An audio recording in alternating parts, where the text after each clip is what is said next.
CM nivel. Investigador en el Vicerrectorado de la Universidad San Ignacio de Loyola. Docente de la Universidad Privada de Ciencias Aplicadas y en Maestría de Epidemiología y Bioestadística de la Universidad Científica del Sur. Muchas gracias, doctor Vicente Benítez Zapata, por aceptar la invitación y contribuir a nuestro desarrollo científico. La pantalla es toda suya para que pueda compartir.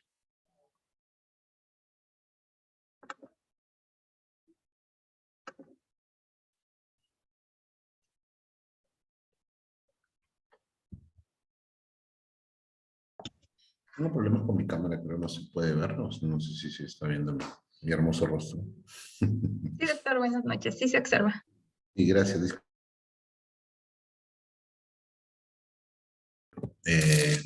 Espero pues que sea de su agrado lo que vamos a conversar ahora.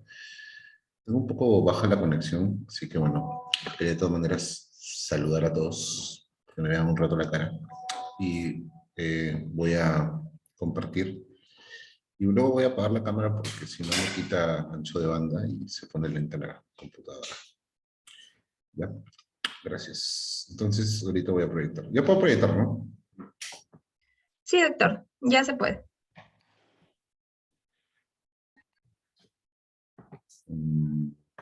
Ok. Bueno, como me presentaron, soy profesor de posgrado también en científica y disculpen el cherry, pero no he tenido tiempo de hacer otra charla especialmente para ustedes, así que les voy a dar una charla que uso normalmente en la maestría de medicina ocupacional, que está orientada justamente a esta parte, ¿no? Así que los ejemplos son un poco en medicina ocupacional y de todas maneras van a servir, de todas maneras, así que no se preocupen. Bueno, entonces lo que vamos a ver hoy es esto no, variables, ¿no? Variables y operacionalización de las variables. Entonces, el contenido de la sesión va a estar ordenado de la siguiente manera. Vamos a hacer la parte de variables de estudio, vamos a hablar un poco de diagramas acíclicos dirigidos, los famosos DAG, tipo de variables, escalas de medición. Vamos a hablar de variables dependientes, independientes, confusoras, mediadoras y finalmente operacionalización de variables. Ok, entonces empecemos.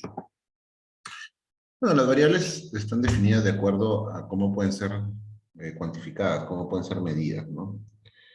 Dependiendo si pueden estar dentro de una escala aritmética cuantificable, medible.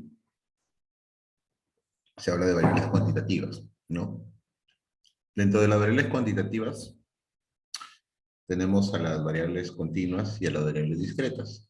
La diferencia básica es que las variables continuas tienen una escala infinita de valores dentro de un rango, por decir, entre 1 kilómetro y otro kilómetro por hora, existen la posibilidad de que haya infinitos valores entre ambos, ¿no? O sea, básicamente, para resumirlo de la forma fácil, que tengan decimales, ¿no? O sea, que puedan tener valores fraccionados, ¿no? Y bueno, hay diferentes ejemplos de variables cuantitativas. Las más clásicas pues son la edad en años, ¿no? El peso en kilogramos, la talla en centímetros. Se dan cuenta, siempre viene con una unidad de medida, ¿no? Y acá algunos ejemplos más de medicina ocupacional, ¿no? Como el sonido, que está medido en decibeles, ¿no? Cuando viene la municipalidad, por ejemplo, y quiere cerrarles la fiesta, ¿no? Les pone la máquina para medir decibeles y se pasan, tienen que bajar el volumen o se acaba la fiesta. La velocidad en kilómetros por hora. O sea, todas estas variables siempre van a tener una unidad de cuantificación, ¿no? O la reductividad, ¿no? En becquereles, ¿no? Y así. Cuando ustedes vean una variable que tiene al costado una unidad de medida, esa variable es cuantitativa. También existen las variables discretas, ¿no? Dentro de las cuantitativas, las continuas y las discretas. Las discretas tienen una escala finita de valores, es decir, solo pueden adquirir valores enteros. El ejemplo clásico es el número de hijos, ¿no? Es el que le ponen en el libro de pregrado, ¿no? El número de hijos, el número de cigarrillos fumados al día, el número de veces que vas a la consulta, el número de capacitaciones que puedes tener respecto a determinado rubro, o en caso de salud ocupacional, el número de accidentes mes, por ejemplo, que pueden ocurrir en una planta, en una fábrica, ¿no? Mientras que las variables categóricas o cualitativas son variables relacionadas a un atributo, o a una cualidad. Y pues ahí tienes lo clásico, del clásico es género o sexo, ¿no? Sexo biológico, ¿no? Voy a aclarar porque ahora hay tantas variaciones. Hablamos de sexo biológico, ¿no? Es mujer u hombre, ¿no?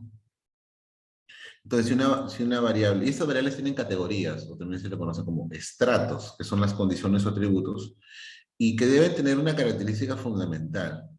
Las categorías deben ser mutuamente excluyentes. O sea, vamos, en sexo biológico o eres hombre o eres mujer, no puede ser ambos a la vez, ¿verdad? Entonces, para que una variable sea verdaderamente cualitativa o categórica, las categorías tienen que ser, o los estratos de la variable tienen que ser mutuamente excluyentes. O eres el perrito musculoso, o eres este perrito más fofito, así como yo, que estoy gordito. Entonces, pero si las variables, por ejemplo, tienen más de una categoría, perdón, más de dos categorías, hablamos de que son ya variables politómicas. Si tienen dos, dicotómicas. Si tienen más de dos, politómicas. Por ejemplo, en una fábrica pueden haber diferentes puestos de trabajo. Uno puede ser administrativo, el otro puede ser operario, el otro puede ser de vigilancia, ¿no? Entonces ahí tienes diferentes puestos de trabajo. El desempeño laboral, por ejemplo, también, ¿no? Si es un desempeño adecuado, inadecuado, o malo, regular, bueno, por decirlo, ¿no? Entonces, siempre son categorías y son atributos o cualidades. Y nuevamente, la característica para que sea una variable de este tipo es que las categorías sean mutuamente excluyentes, ¿no? Si hay alguien que puede entrar en dos categorías, esa variable no es categórica. Esa variable tiene algún problema. El clásico ejemplo es cuando ustedes quieren hacer morbilidad, por ejemplo. Morbilidad, dicen, ¿no? Y dicen diabetes, hipertensión, obesidad, ¿no? Van armando sus categorías, ¿no? Asma. Pero puede haber una persona que sea hipertensa, y a la vez sea diabética, y a la vez sea obesa, y encima tiene asma. Entonces, ¿cómo hacen ahí, no? Y encima es fujimorista, ya, todas las morbilidades, ¿no? Entonces, ahí, ¿cómo lo categorizas? ¿Cómo pones ese individuo, ¿no? Que tiene más de un atributo dentro de esa supuesta variable que se ha creado? Está mal la variable creada, ¿no? Lo podrías trabajar de repente como categorizarlo por número de morbilidades, por ejemplo, una, dos, más de dos, o la puedes trabajar cada morbilidad por separado, ¿no? Diabetes sí, no, hipertensión sí y no, ¿no? Como dicotómicas, ¿no? Y etcétera, ¿no? Obeso sí no, asma sí no. Son opciones, ¿no? Pero, por ejemplo, esa variable así, morbilidad, es un error clásico de pregrado, ¿no? No, pues porque hay personas que pueden tener el mismo atributo más de una vez, entonces no es categórica como tal, ¿no? Hay que reformular. Ok, entonces todas las variables tienen su escala de medición. Viene desde la más baja escala de medición, que es la nominal, hasta la escala más alta, que es la escala de razón. Entonces, las dos primeras escalas que están en pantalla, nominal y ordinal, le corresponden a las variables categóricas o cualitativas, mientras que la última escala, la tercera y la cuarta, le pertenecen a las variables cuantitativas o numéricas, ¿ya? Entonces, acuérdense, las dos primeras, nominal y ordinal, solo le corresponden a las variables categóricas, cualitativas, y la de intervalo de razón solo le puede pertenecer a la variable, a las variables numéricas. Entonces, en la escala de medición nominal, lo que se tienen son atributos, ¿no? Igual, ¿no? Como se tiene en cualquier variable cualitativa. Sí. Sin embargo, la diferencia con la ordinal es que no tienen un orden, digamos, no representan un orden en especial, ¿no? Pueden estar en cualquier orden y no hay problema. Por ejemplo, el estado civil, ¿no? Puedes ser soltero, casado, pero luego puedes volver a quedarte soltero, luego puedes enviudar, te separas, convives. O sea, no hay un orden implícito ahí, ¿no?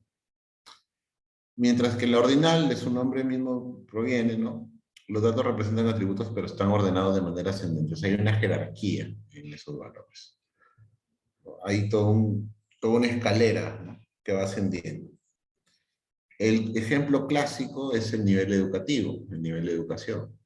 Claro, porque tú para poder, primero no tienes instrucción cuando recién vas por primera vez al colegio, ¿no?, y adquieres la instrucción básica o educación primaria, ¿no? Entonces ya tienes otro nivel, luego pues pasas a secundaria, luego haces tu superior, que bueno, puede ser técnico, puede ser superior universitario, y luego puedes hacer posgrado, ¿no? Entonces todo eso tiene un orden, en ascendente, ¿no? Lo clásico también en medicina es la severidad de enfermedad, por ejemplo, ¿no? Tienes una insuficiencia cardíaca que puede ser grado 1, grado 2, grado 3, grado 4, ¿no? El famoso NAIA, ¿no? O pues lo llevas a algo más fácil, dislipidemia, por ejemplo, ¿no? Leve, moderada y severa, ¿no? Hipertensión leve, moderada, severa. Y así, ¿no? Hay diferentes esquemas de clasificación en medicina que tienen un gradiente de intensidad, ¿no? Entonces, eso es una variable ordinal. Cuando ustedes vean que hay un gradiente, se está hablando de una variable ordinal. Ahora, la pregunta capciosa en el examen, ¿no? ¿Una variable ordinal puede tener dos categorías? No, la respuesta es no. Para que sea ordinal, al menos tiene que tener tres niveles, ¿ya? Tiene que tener tres niveles. Entonces, todas las ordinales son politómicas, ¿verdad? ¿Ok? Tienen que ser politómicas. Mientras que las nominales sí pueden ser dicotómicas. También pueden ser politómicas, ¿ya? Pero lo que no puede ser dicotómico es las ordinales, ¿no? Eso es importante, porque a veces se confunden cuando operacionalizan. Bueno, es ordinal, pero si solo tiene dos niveles, ¿cómo puede haber un orden ahí jerárquico si solo hay dos niveles? ¿No? Tiene que haber al menos tres niveles, o sea, tres estratos, tres categorías. La escala de intervalo son justamente como su nombre lo dice, la escala en que está medida no tiene un inicio real, no tiene ese inicio de la escala no es un cero real, ¿no? El ejemplo clásico que les ponen es el de la temperatura, ¿no? Medida en grados Fahrenheit.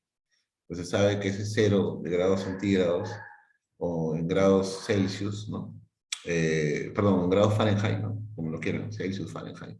No es el cero real, ¿no? El cero real es el de la escala de Kelvin, no que es el cero absoluto, ¿no? Pero para que lo entiendan mejor, imagínense un instrumento psicométrico. Imagínense, pues, el, el, el que quieran, ¿no? El PHQ-9, por ejemplo, ¿no?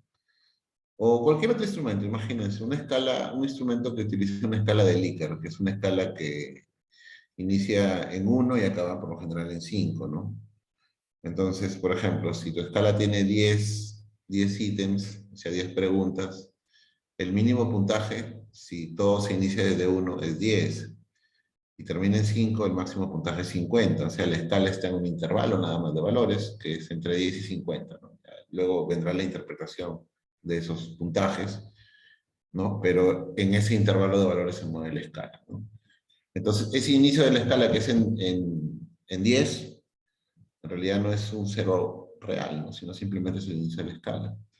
Lo mismo puede suceder, por ejemplo, si comparan dos instrumentos para medir ansiedad. Por ejemplo, el GAD-7, que es un instrumento para medir ansiedad generalizada, no sé, pues, con el DAT-21, ¿no? Que tiene 7 preguntas para medir ansiedad, ¿no? En ambos los puntajes son diferentes, ¿no? Mientras que en uno, pues, puede llegar hasta un puntaje de 35, creo, y en el otro puede llegar a un puntaje más, creo que 49, 50, no me acuerdo. Ambos tienen un inicio diferente, pero ese inicio de escala es una escala es un inicio referencial, no es un inicio real, ¿no? Y ambos miden lo mismo, en teoría, ¿no? Miden ansiedad, síntomas de ansiedad. Entonces, generalmente lo que usamos nosotros que tienen escalas de intervalos son los instrumentos psicométricos para medir ansiedad, para medir depresión, para medir trastorno de estrés, trastorno adaptativo. Generalmente son escalas de intervalo. Mientras que la escala de razón es el máximo nivel de medición, ¿no? El nivel óptimo. Posee un cero verdadero, por ejemplo, 0 kilos, ¿no? O 0 kilómetros por hora, o 0 hemoglobina, ¿no? Ese cero es un cero que a veces no necesariamente es biológicamente plausible, pero matemáticamente es posible, ¿no? y ese cero representa, o ese inicio, no lo tomen como cero, pero ese inicio es un valor real, ¿no? Es un valor real. Entonces, pues yo puedo tener cero kilos, ¿no?, de algo, o cero velocidad de algo, o cero decibeles de algo, y entonces ahí estoy utilizando una escala de razón. Así como también puedo tener, si lo llevamos a una variable discreta, número de hijos, cero. Número de compañeros sexuales en el último mes, cero. F, ¿no? Entonces, ese cero, aunque te duela, es un cero verdadero, ¿no? Muy bien. Cero toxicidad, dicen por ahí, ¿no? Cero toxicidad. Bueno, entonces acá un resumen de lo que hemos hablado en este momento. Recuerden, hay dos tipos de variables: cuantitativas o numéricas, cualitativas o categóricas. Dentro de las cuantitativas tenemos las discretas y las continuas. Discretas si no puede tener valores decimales entre sí, otra vez, ¿no? Número de hijos, número de novias tóxicas que has tenido, ¿no? Porque no puedes tener media novia tóxica, o tienes una o no tienes nada. El número de veces que has ido a los servicios de salud, por ejemplo, ¿no? Número de cigarrillos fumados al día, número de cervecitas que te tomas a la semana, ¿no? Entonces, generalmente se cuantifica así, ¿no? Aunque en algunos casos sí es posible, pues, tomarse media cerveza o fumarse medio cigarrillo, pero generalmente se suele cuantificar estas características como un número completo, ¿no? Y las continuas, pues, que sí pueden tener decimales entre sí, ¿no? Como los ejemplos que puse, ¿no? El resto del peso, la talla, el índice de masa corporal, los decibeles, los hertz, ¿no? Que son una medida de frecuencia de onda. Y bueno, cada una de estas variables tiene un nivel de medición, ¿no? Hemos dicho que digamos, el nivel más chato, el nivel más bajo, es la escala nominal, ¿no? Luego viene la ordinal y solamente están, digamos, eh, solamente sirven para las variables cualitativas, mientras que la escala de intervalo y la escala de razón son las que nos sirven para medir las variables numéricas o cuantitativas. Muy bien. Entonces, ¿qué es una variable de estudio, no? Entiendo que esto va a ser más expositivo, así que voy a hacer un monólogo. Me gustaría que sea más participativo, pero si no, nos vamos a tirar 3 horas, porque en realidad esta clase está presupuestada para 3 horas. Cuando lo hago así, ¿no? Bueno, pues, entonces no vamos a prolongar mucho. Así que, es una variable, es algo que puede variar. Una característica que puede adoptar diversos valores. Cuando esa característica no puede adoptar diversos valores, ya no es una variable, se transforma en una constante. Por ejemplo, ¿no? Es un error clásico también, ¿no? Mi población de estudio es una población diabética.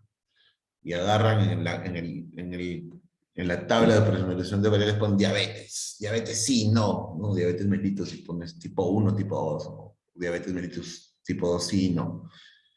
En ese caso, es un error, ¿no? Es un error frecuente. ¿Por qué? Porque la diabetes no es una variable. ¿Por qué? Porque toda la población de estudio, toda la población, absolutamente toda, tiene diabetes. Es un requisito dentro de mis criterios de elegibilidad tener esta condición de diabetes para yo poder ingresar a la investigación. Entonces ya no es una variable porque, si bien es cierto, es una característica, no puede adoptar diversos valores en ese conjunto de participantes, en ese conjunto de personas, en ese conjunto de datos, ¿no? No puede, porque todos, para poder ingresar a ese conjunto, a ese set, tienen que tener diabetes. Entonces, ese también es un error frecuente. Para que sea variable, tienen que preguntarse si en la población esta puede adoptar diversos valores. Si es el índice de masa corporal, ¿habrá normopeso, sobrepeso y obesos? O al menos dos posibilidades. Recuerden que para que sea variable, al menos tiene que tener dos posibilidades, ¿no? Si es categórico, obviamente, ¿no? Es dicotómica, ¿verdad? Y luego, bueno, puede ser ordinal o politómica, perdón, puede tener más de dos categorías, o puede ser numérica y puede adoptar diversos valores, ¿no? Si mi estudio, todos los locales que voy a indagar deben tener 40 decibeles, entonces ya decibeles no es una variable, ¿no? ¿no? O el sonido, ¿no? La intensidad del sonido, ¿no? Medida en decibeles. Ya no es una variable, se transforma en una constante, es un requisito para mi estudio. Entonces, siempre hágase la pregunta, cuando estén armando su cuadro de variables, si eso, si esta característica es una variable o es una eh, condición para poder ingresar al estudio y por lo tanto es una constante en toda la población que vas a estudiar. Entonces, obviamente estas características están íntimamente relacionadas con el fenómeno que queremos investigar. O sea, no tendría sentido, pues, tener características que no me van a servir para la investigación. Y eso, obviamente, viene ligado con el marco teórico de la investigación que tú estás realizando, con tus antecedentes, con la base teórica que tiene que ver nosotros en medicina con la plausibilidad biológica. ¿Ya?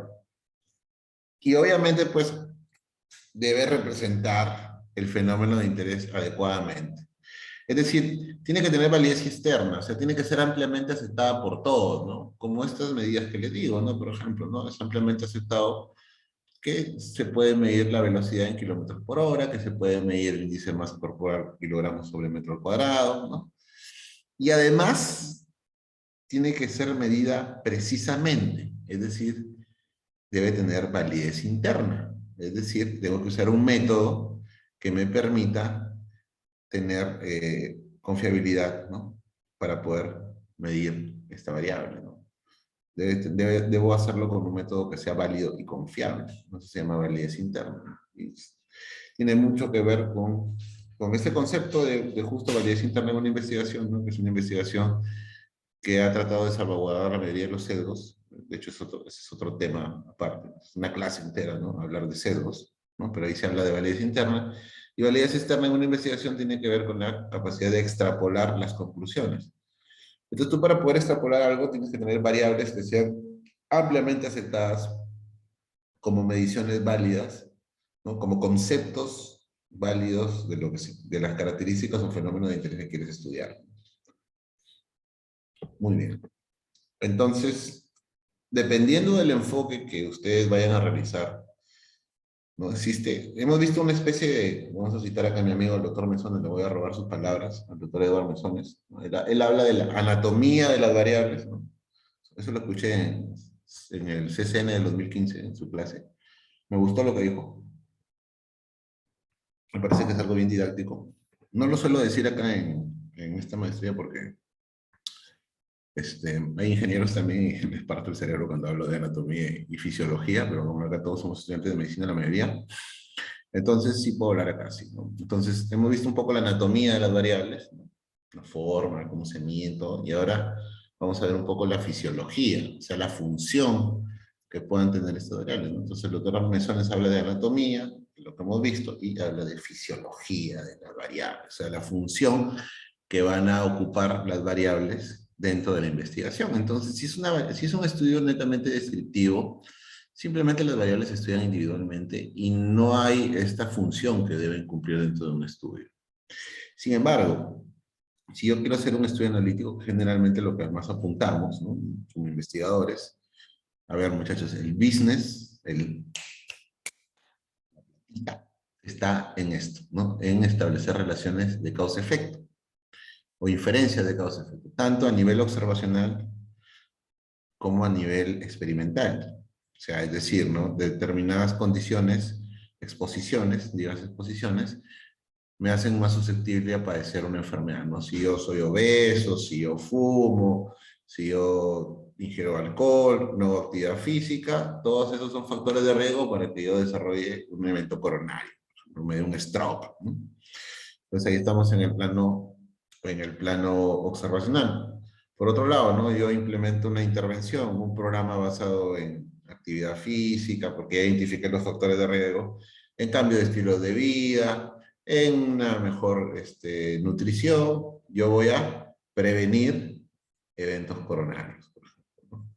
O voy a mejorar valores de resistencia a la insulina, por ejemplo, o si estoy en prediabetes, puedo revertir la prediabetes a un estado de donde la resistencia a la insulina no es un factor, ¿no? O sea, entonces, en ambas se trata de establecer relaciones de causa-efecto, ¿no? Estos factores me generan un efecto, que es un riesgo, ¿no? Mientras que en el plano observacional, mientras que en el plano experimental, yo hablo de una intervención. No solamente piensen en pastillas, ¿ah? Hay intervenciones educativas, como las he mencionado ahorita, ¿no? Eh, dispositivos quirúrgicos pueden ser también intervenciones, y eso lo que busca es un efecto, pero es un efecto benéfico, no un efecto terapéutico. ¿Ya? Mientras que en el observacional queremos ver riesgos y cómo esos riesgos o factores de protección también podemos establecer, ¿no? Digamos, se relacionan con determinada enfermedad o daño. En el experimental lo que queremos es ver beneficio, ¿no? A través de una intervención. Entonces, siempre vamos a tener a lo largo de todo esto un planteamiento de causa-efecto, ¿no? Matemáticamente se representa de esta manera, como una función, ¿no? Donde X es la variable independiente y Y es la variable dependiente. Es decir, X es la causa, Y es el efecto. O sea, Y es una función de X, ¿ya? Debido a X, Y se modifica, ¿ya? Entonces, por eso la variable independiente también se le conoce como variable predictora, ¿ya? O variable de interés, le dicen algunos. O variable, bueno, hay independiente principal, ¿no? Porque en realidad todas las demás, que vamos a hablar luego de las confusoras, también son independientes, ¿no? Pero no son las independientes principales, se transforman en confusoras o intervinientes, ¿no? O mediadoras también, vamos a hablar de eso. Pero la variable dependiente sí es la variable, digamos, en donde yo estoy buscando el resultado, ¿no? Como X va a modificar a Y. Entonces, la variable independiente es una característica que, siendo observada y o medida, hipotéticamente puede influenciar un evento o resultado, ¿no? Que en este caso, ese evento o ese resultado es la variable dependiente, ¿no? Entonces, la variable independiente no debe ser influenciada por el evento o el resultado, pero puede causarlo o contribuir a su variación, ¿no? Y hay algo muy importante ahí, ¿no? Que puede suceder, ¿no? Para que sea una relación de causa-efecto, no tiene que haber lo que está diciendo ahí, ¿no? No tiene que haber lo que se llama la posibilidad de que la relación sea a la inversa. El ejemplo clásico de medicina, eh, uno de los ejemplos clásicos es el tema de la obesidad, por ejemplo, y la depresión, ¿no? Se dice, pues, por teoría, ¿no? De que es una serie de eventos que se pueden retroalimentar entre sí, ¿no? Es decir, la obesidad puede provocar depresión, pero la depresión, digamos, obesidad provoca depresión por ciertos mecanismos, pero la depresión puede provocar obesidad también por otros mecanismos. Entonces, ahí cuál es X y cuál es Y, ¿no? Y ese es un problema, ¿no?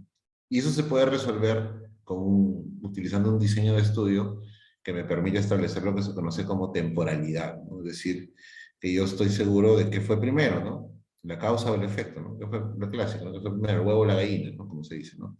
En este caso, yo puedo establecer a través de un diseño de seguimiento dónde voy a empezar, cuál va a ser mi causa y cuál va a ser mi efecto, ¿no?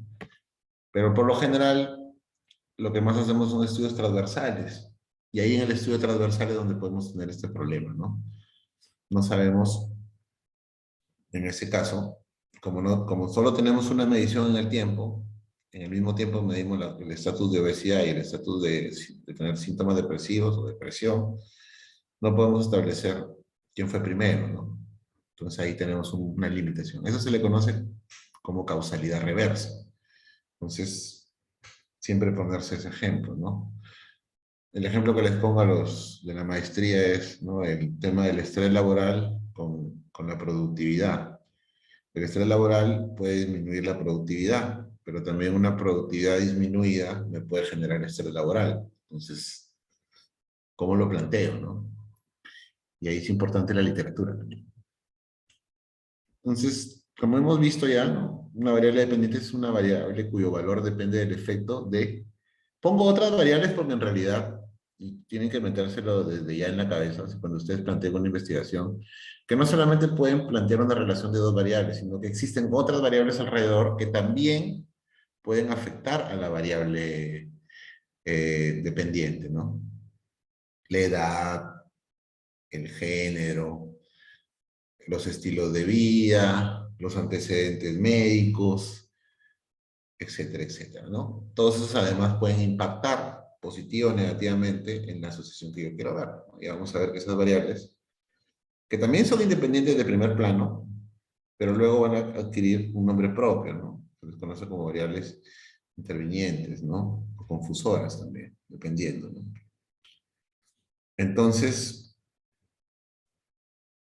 siempre tengan en mente de que si bien yo puedo por literatura plantear una relación, como estaba mencionando, ¿no? Obesidad y, por ejemplo, eh, depresión, ¿no? Existen otras condiciones que podrían generar y podrían alterar esa asociación, ¿no? Pues la edad, el género sobre todo, ¿no? Porque se sabe que las mujeres son más susceptibles de tener síntomas depresivos y los varones son más susceptibles de tener obesidad, bueno, dependiendo de algunas cuestiones, pero generalmente es así, ¿no? Entonces, es importante que tengan en mente eso, ¿no? Que pueden haber otras variables que pueden distorsionar a la variable o pueden afectar y tienen sus propias relaciones con esa variable. Ahora, como sinónimos, van a encontrarlo también como variable de resultado o variable de respuesta. Otros le dicen desenlace, ¿ya? Es un resultado, desenlace, le dicen. En inglés, outcome, ¿no? Y si están haciendo un ensayo clínico, clinical endpoint, por ejemplo, ¿no? Estos son sinónimos. Entonces, ¿qué es un evento, no? Un evento o un resultado es una variación que buscamos explicar o contabilizar por la influencia de varias variables independientes. Por eso es importante que no se queden en nivel correlacional. Muchos hacen un estudio y solamente correlacionan ambas variables, ¿no? Quieren ver cómo una modifica la otra, ¿no? Este, digamos, pues existe una relación directamente proporcional entre ellas o inversamente proporcional. Cuando una aumenta, la otra aumenta, cuando una aumenta, la otra disminuye y viceversa. Pero no consideran el resto de variables, ¿no? Por eso es importante que ustedes hagan una buena revisión de la literatura, vean cuáles son las otras variables independientes que podrían afectar a sus variables principales, ¿no? Tanto su independiente como su dependiente, para que tengan un buen estudio de investigación. Muchas veces incluso no podemos tener todas esas variables, porque no, digamos, amenazan la factibilidad de nuestra investigación. No pueden medir todo, ¿no? O no tienen cómo hacerlo. Pero al menos ustedes las tienen que tener en mente para que luego las declaren como una limitación de su investigación y que obviamente sea declarado en la discusión, ¿no? Y que esas variables sean tomadas en cuenta en futuras investigaciones.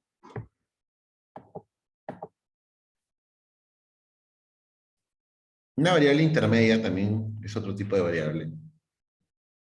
Es una variable que se encuentra en la mitad del camino entre la variable independiente y dependiente. A esas variables también le llaman variables mediadoras, ¿ya? Es un sinónimo, intermedia o mediadora.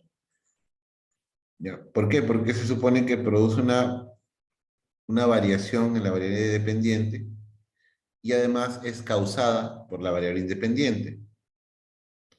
O sea, se encuentra al medio de esa relación.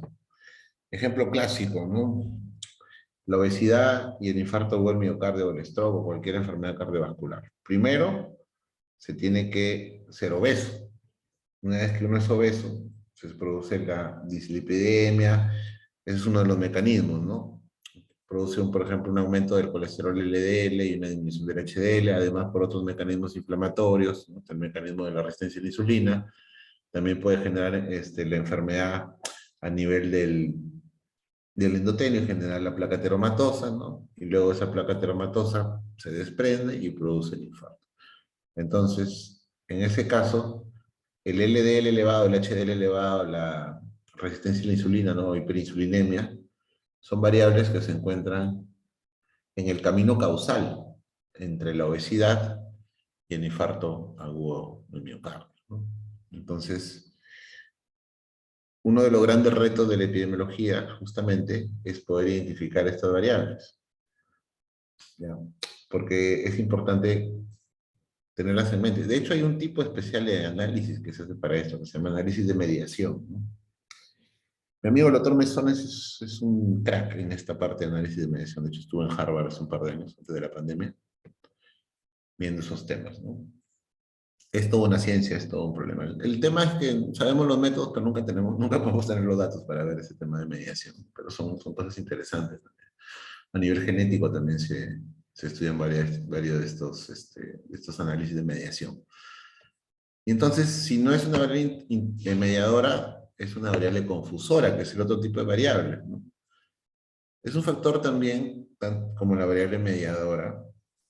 Se parece mucho, pero la única diferencia es que no está en el camino causal, ¿ya? O sea, también es una variable que está, o que puede afectar el resultado, que está asociada con la variable independiente o la exposición o intervención que están haciendo, pero que no es causada por ella, es decir, no está en el camino causal.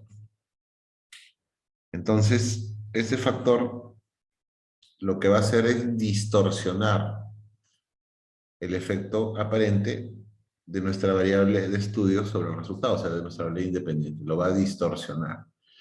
Y entonces, si nosotros no lo tenemos en cuenta, vamos a caer en algo que se llama confusión. Vamos a caer en confusión. Y ahí hay dos tipos de confusión.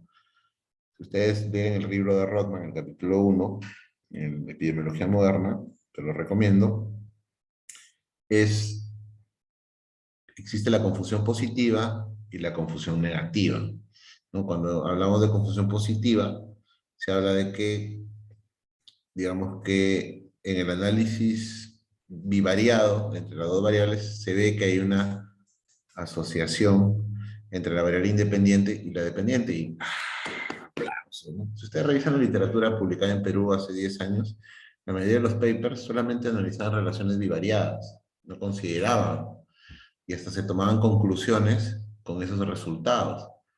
Esos resultados estaban sesgados porque no estaban ajustados. Entonces, una vez que mete la variable de ajustes, se diluye. Aquí sí se diluye, ¿eh? Hay un patita que habla que la índice no se puede diluir. La índice no se diluye. Aquí sí. La asociación sí se puede diluir. O sea, desaparece la asociación. Desaparece. Entonces, quiere decir que el resultado estaba confundido por esas variables. Entonces, decía que el resultado era positivo cuando en realidad no lo era. Eso es confusión positiva. Y lo contrario, ¿no? Confusión negativa. Es al revés, ¿no? Estábamos llorando en el vivariado, no encontramos la asociación. Me quiero morir, ¿no? Estaba más dolido que cuando te dejó tu ex. Pero, oh sorpresa, cuando se considera todo el marco de variables, aparece la asociación. Entonces, ahí estamos hablando que el resultado estaba confundido de manera negativa, es decir, parecía que no había asociación, cuando sin embargo, sí estaba la asociación, pero estaba confundida de manera negativa, ¿no? Entonces, es confusión negativa. Acuérdense, hay confusión positiva y confusión negativa. Y esa es la razón, una vez me hicieron una pregunta, doctor Benítez, ¿por qué usted hace el multivariado si en el análisis bivariado no le sale asociado? ¿Ya para qué se gasta haciendo lo otro? No, mijo, existe la confusión negativa. Entonces, igual así en el crudo te salga no asociado, tú tienes que mirar qué sucede cuando le metes las otras variables. Me ha pasado en dos hasta tres papers que teníamos el resultado inicial no asociado. Estaban llorando mis hijos, mis mentoreados, y dije, aguanten un ratito, méteme todas estas variables, a ver. Obviamente las variables tienen que tener relación, pues, ¿no? Tan parte del marco de variables que se había pensado para esos papers. Y salía asociado. Entonces, estaba confundido el resultado, ¿no? Entonces, ¿qué es una variable confusora, básicamente? Es un factor que por lo general también, o sea, aparte de esta es la definición clásica, ¿no? ¿Cuál es la definición clásica? Una variable que afecta el resultado, que está asociada con la variable independiente, pero que no se encuentra en el camino causal, entre la variable independiente y la dependiente. Generalmente son factores que están distribuidos de manera desigual entre los expuestos y los no expuestos, y por eso se genera la confusión, ¿no? Y entonces pueden influenciar los efectos, ¿no? Entonces, es importante siempre, y una de las técnicas, porque existen varias técnicas de controlar confusión, ¿no? Las tres, hasta cuatro, digamos, principales, porque hay más avanzadas, digamos, pero las clásicas, la primera de todas es la exclusión, ¿no? Tú excluyes de un estudio gente, por ejemplo, por eso excluyes a las gestantes, si estás viendo un tema, no sé, pues, de salud mental, excluyes a los que ya tienen un diagnóstico, excluyes a los que están tomando algún fármaco que puede alterar. Entonces, la exclusión es una manera de controlar un poco la confusión. Otra manera, ¿no? Y de balancear un poco la distribución, o tener una población homogénea. Otra manera es la estratificación, es decir, dividir la población de estudio por ese factor que yo pienso que me está generando confusión y mirar mi asociación independiente-dependiente en esos estratos, ¿no? Otra técnica es el match o pareamiento, ¿no? O sea, eso es sobre todo en estudio de casos y controles, ¿no? Donde los casos y los controles se emparejan por las otras variables que podrían generar confusión. Es decir, te buscas un control que tenga más o menos el mismo promedio de edad, que sea del mismo género, que tenga el mismo estatus educativo, o sea que, por ejemplo, si es universitario, el caso, el control también sea universitario, y en el colmo de los extremos, que viva cerca de donde vive el caso, viva más o menos en el mismo barrio, ¿no? O en la misma manzana, ¿no? Listo. Entonces, lo que estás tratando de hacer es controlar esas variables colocando, digamos, tratando de balancear la probabilidad de estas variables entre casos y controles, ¿no? Y finalmente, lo más utilizado, lo más popular, lo más fácil, más, ¿no? Es los modelos de regresión, ¿verdad? Los modelos de regresión, que son modelos que te permiten calcular una medida de asociación, ¿verdad? Puedes calcular una medida de asociación y esa medida de asociación está ajustada por las variables de confusión, ¿ok? Está ajustada y entonces me permite tener un resultado limpio, entre comillas, de todo ese ruido que me dan las variables de confusión. Entonces, hay diferentes maneras de controlarlo, y lo más clásico es la estratificación. Ya vamos a hablar un poco de lo que es la paradoja de Simpson, por ejemplo, que justamente utiliza la estratificación para resolver estos problemas que se han dado. Entonces, ¿qué hemos dicho? Variables confusoras pueden distorsionar. Distorsionar es igual a sesgar, es decir, que la conclusión sea espuria, es una conclusión que no es adecuada, que no es válida, ¿no? Nos alegramos porque sale asociado, ¿no? Bivariado. Metemos las variables y se murió todo. Ya, pues ahí hay un sesgo. Si interpretamos la conclusión basada en esos análisis variados, estamos mal. Por el contrario, no decimos que no hay nada, nos ponemos a llorar. Sin embargo, cuando metemos las variables de confusión, encontramos la asociación. Entonces, si concluimos que no estaba asociado, pero al final sí lo estaba, también estamos dando una conclusión errónea. Ejemplo clásico del libro, ¿no? Del libro de Gordis, ¿no? El uso de café o alguna otra droga en relación al tabaquismo y al cáncer de pulmón, ¿no? En los 50 se hicieron algunos estudios donde se consideraba, por ejemplo, que el consumo excesivo de café podría generar cáncer de pulmón. Y entonces las cafetaleras saltaron hacia el techo y dijeron, ¿qué? ¿Cómo es posible, no? Entonces a alguien se le ocurrió que el tabaco podría tener algo que ver. Y de hecho, si ustedes lo piensan, ¿no? Vamos a ver si cumple la definición de variable confusora. ¿El tabaquismo puede provocar cáncer de pulmón? Claro que sí. O sea, es un factor que afecta, que puede causar el daño que se quiere evaluar. Ahora, se ha visto como característica que aquellas personas que suelen fumar mucho, también son personas que suelen consumir grandes cantidades de café. Es decir, fumadores pesados son tomadores pesados de café. Entonces, ¿qué se hizo? Se estratificó el estudio, ¿no? Se dividió entre quienes fumaban y quienes no fumaban. Y cuando se miró en cada submuestra, o sea, una muestra que fumaba, otra muestra que no fumaba, se encontró que solamente se veía la asociación en el grupo que fumaba. Entonces, ¿qué quiere decir? Y en el grupo que no fumaba no había asociación entre el consumo de café y el cáncer de pulmón. Entonces, ¿qué quiere decir eso? Que el resultado estaba confundido por la condición de fumar. ¿Ok? Entonces, tabaquismo es una variable confusora y se utilizó la técnica de estratificación para evidenciar esta confusión. El sexo, por ejemplo, en la relación entre estrés laboral y productividad en el trabajo, ¿no? Obviamente hay una diferencia entre, o sea, hay una mayor susceptibilidad por parte de las mujeres a tener estrés, ¿no? Y obviamente también dependiendo del tipo de trabajo, el sexo, digamos, puede también verse, puede impactar en la productividad, ¿no? Entonces, pero el estrés laboral no me va a generar que yo sea hombre o mujer, ¿no? Simplemente no está en el camino causal. Entonces, sexo cumple la definición de confusión también. Entonces, lo debería agregar, lo debería considerar a la hora de hacer mis estudios, ¿no? Igual, por ejemplo, ¿no? El grado de instrucción en la relación entre las capacitaciones de seguridad y los accidentes. Obviamente que el tema de, si yo quiero dar una intervención, por ejemplo, ¿no? Dar capacitaciones y espero disminuir los accidentes de tránsito, debo considerar que, por ejemplo, dependiendo del grado de instrucción de los trabajadores, esos podrían captar en mayor o menor cantidad la capacitación. Entonces, hay una asociación entre el grado de instrucción y la capacidad de poder internalizar la intervención. Y a la vez, se ha visto que existe una asociación, ¿no? Entre los grados de instrucción más bajos y la probabilidad de accidentes laborales, ¿no? Entonces, hay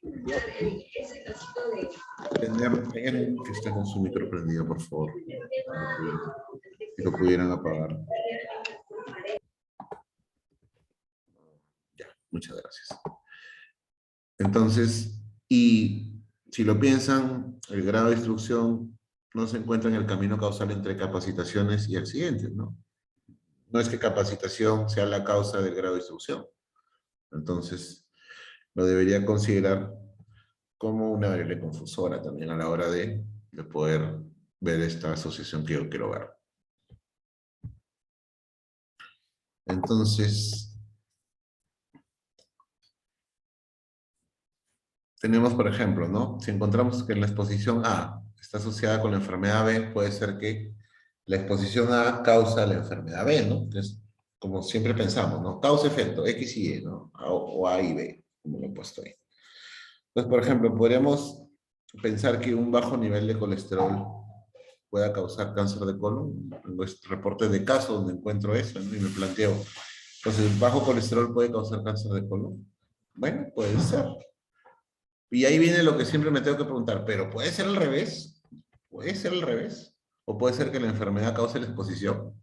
Entonces, ahí es donde yo me tengo que poner a razonar, les decía, ¿no? Siempre considerar, o sea, siempre tiene que estar como Hamlet, ¿no? Así, ser o no ser. He allí el dilema. Entonces, puede o no puede causar la enfermedad, o la enfermedad B puede causar la exposición, ¿no?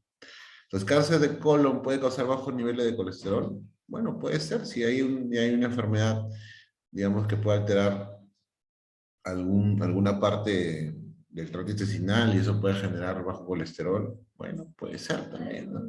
¿Y de dónde sale eso? Obviamente, ¿no? De un conocimiento del marco conceptual, ¿no? De la literatura, de la plausibilidad biológica.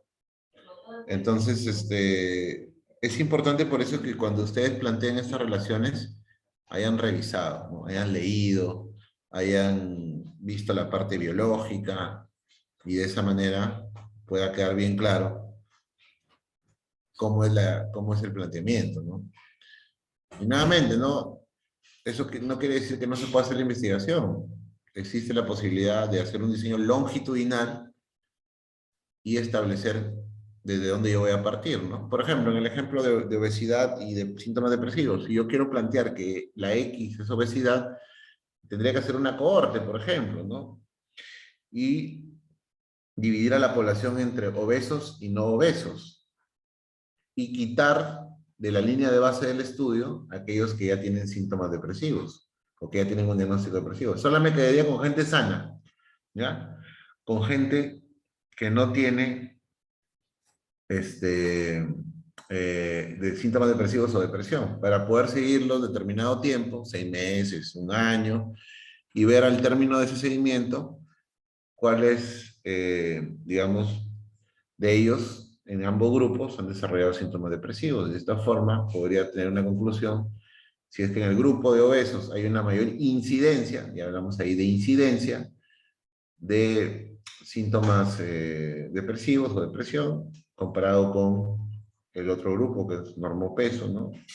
Y se supone que no tiene, que tiene una menor incidencia de síntomas depresivos, ¿no? Entonces, de esa manera podría corroborar mi hipótesis, ¿no? Y al revés, ¿no? Si lo quiero ver al revés, ¿no? Si quiero partir de depresión, tendría que tener, bueno, que no sería muy ético en realidad, ¿no? Porque si alguien ya tiene depresión, ¿cómo lo vas a seguir tanto tiempo, ¿no? Sin hacer nada. Recuerden que también una parte importante de lo que hacemos es la ética, ¿no? Entonces, no sean antiéticos, por favor, cuando hagan sus investigaciones. Como ese investigador que se fue hace años, ¿no? Exocimet, ¿no? Que se fue subiendo varios niveles y les iba dando mate de coca a todos, ¿no? Hasta ver qué pasaba, hasta llegar a los 4.000 metros sobre el nivel del mar, ¿no? Y encima no tenía comité de ética de estudio. Entonces, puedo partir, pero es un ejemplo, ¿no? Es un ejemplo académico. Suponiendo que pueda hacerlo, ¿no? Que la ética no importa, pero sí importa. Bueno, siempre importa. Tendría que tener gente que tiene y no tiene síntomas depresivos como grupo de estudio, y luego tendría que tener en mi línea de base pura gente normopesa, peso normal, y la seguiría pues 3 meses, 6 meses, un año, y vería cuántos de ellos suben de peso o alteran su estatus de normal a sobrepeso u obeso. Y de esa forma podría corroborar mi hipótesis, ¿no? Nuevamente no es ético, pero digamos que va para el ejemplo que quería plantear. Y acá viene el problema, ¿no? Siempre. Por eso es importante que revisen. No hay otra forma más que leer. Identificar el camino causal correcto es imposible, sin recurrir a la información adicional. Es decir, hay que revisar. Especialmente información sobre la secuencia temporal de los dos fenómenos. ¿Quién es primero? ¿La causa, el efecto? ¿O puede ser al revés, ¿no? Puede ser al revés. Ahora, existe un diseño que me permite ver al revés también, sin hacer este sadismo de dejar a alguien deprimido y seguirlo en el tiempo, ¿no? Se supone que un casos y controles me podría dar la misma respuesta que una cohorte, siempre y cuando el casos y controles esté bien diseñado, ¿no? O sea, un casos y controles sanidad de una cohorte, ¿no? Porque siempre miro para atrás en el casos y controles. Ahora, también a veces lo que sucede es que yo tengo dos condiciones que puedo pensar que están asociadas, pero existe un tercer factor que puede ser causa común de ambos, ¿no? Que puede ser una causa común. O sea, tanto la exposición y la enfermedad B son causados por un factor X, ¿no? Si yo me pregunto, por ejemplo, ¿diabetes puede causar hipertensión? ¿O hipertensión puede causar diabetes? Entonces, unos me dirán, ¿no? Sí, la diabetes me lleva a la hipertensión. No, doctor Benítez, al revés, la hipertensión me causa diabetes. Entonces, es más probable que diabetes y hipertensión compartan un antecedente común. En este caso es la obesidad. Entonces hay que tener cuidado de cómo lo voy a plantear también, ¿no? O al revés, ¿no? Voy de diabetes a hipertensión, ¿no? O de hipertensión a diabetes, pero en realidad lo que tengo es un antecedente común, ¿no? Que es la obesidad, ¿no?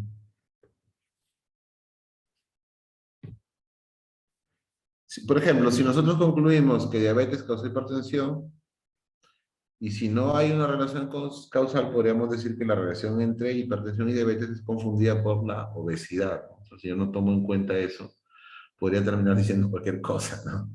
Obviamente son ejemplos bien básicos, porque todos ya sabemos en esta altura de la vida, ¿no? Pues que la obesidad es el antecedente común, o la falta de actividad física, ¿no?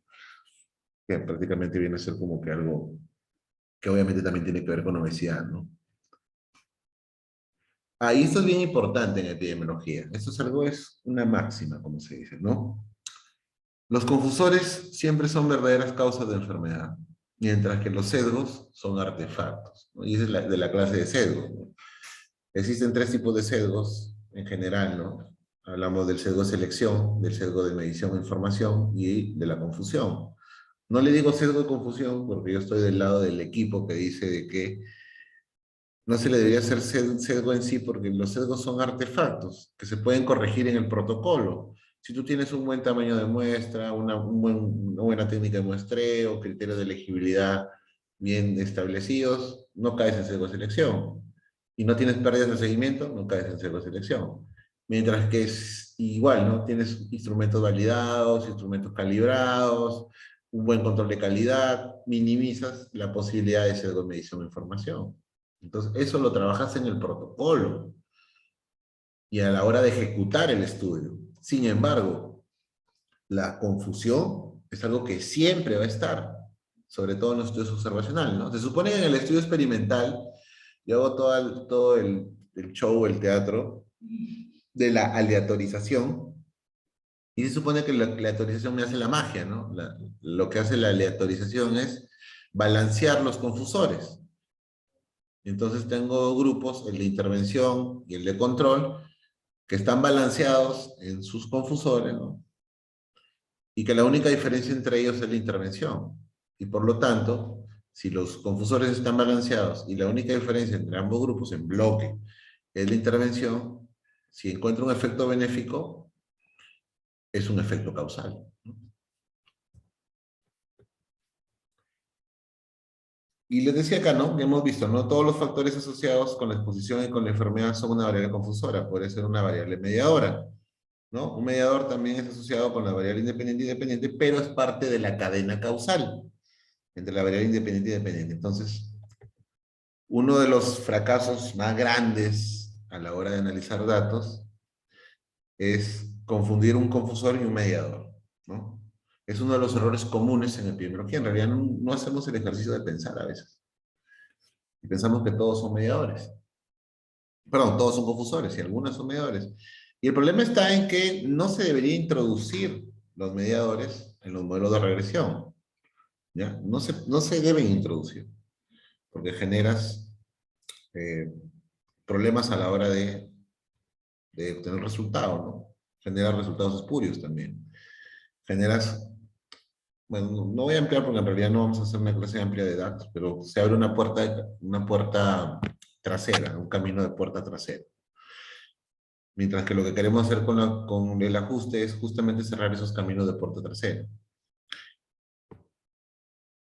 Ahora, el problema es que estos dos tipos de variables no pueden ser distinguidos con métodos estadísticos. O sea, no hay una prueba de hipótesis, un valor P que me pueda decir que este es confusor, este es mediador. No. Solo pueden ser separados basados en el entendimiento del proceso total de la enfermedad. Por eso es importante que ustedes hagan ejercicio de pizarra. A mí me encanta, bueno, acá lo dije, no soy profesor de pregrado de la UPC, Exígete Innova UPC. Y ahí, bueno, en esas hermosas 16 semanas que tenemos para hacer nuestro protocolo, haciendo mi cherry, hacemos el DAG, ¿no? Que ya lo vamos a ver un poco, algo rapidito en realidad, para no, ya son las 9. Entonces, ese DAG lo que nos permite es justamente hacer ese ejercicio mental de establecer qué es confusor y qué es mediador, ¿no? ¿Está en el camino causal? ¿Sí o no? Sí, ya.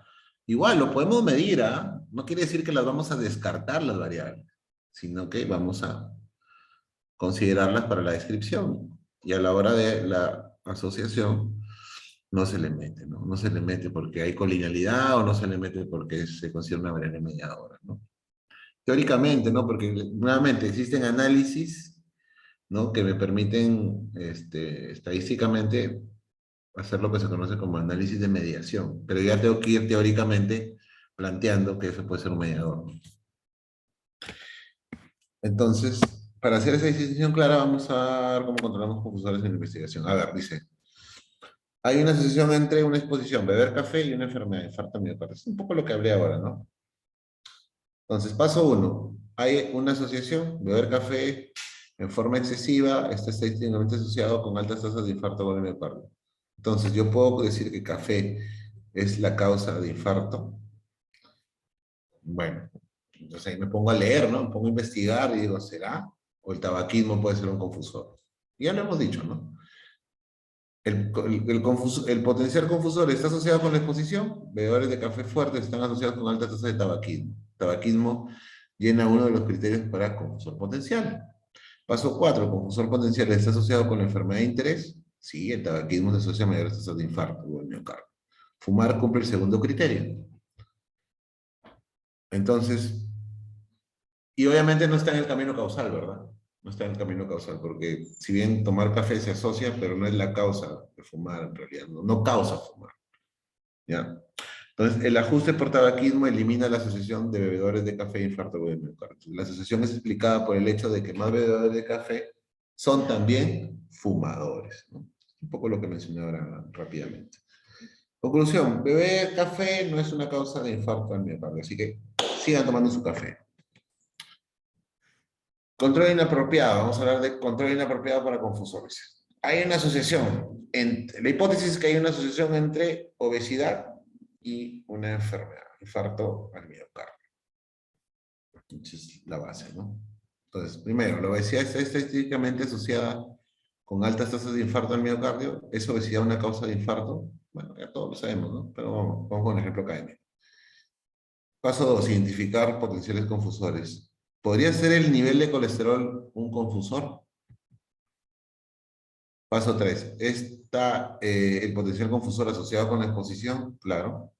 Los que son obesos generalmente tienen alteraciones del perfil lipídico y dentro de ellos está el colesterol. El LDL aumenta, el HDL disminuye. ¿Está el potencial confusor asociado con la enfermedad de interés? Se sabe, ¿no?, que los niveles de colesterol están asociados con altas tasas de infarto al miocardio. Ya hay evidencia sobre eso. ¿Y qué sucede cuando controlamos para el nivel de colesterol? Y aquí me toca preguntar, ¿no? Una vez que sucede eso, y es lo que les decía, se va a abrir un camino de puerta trasera, ¿ya?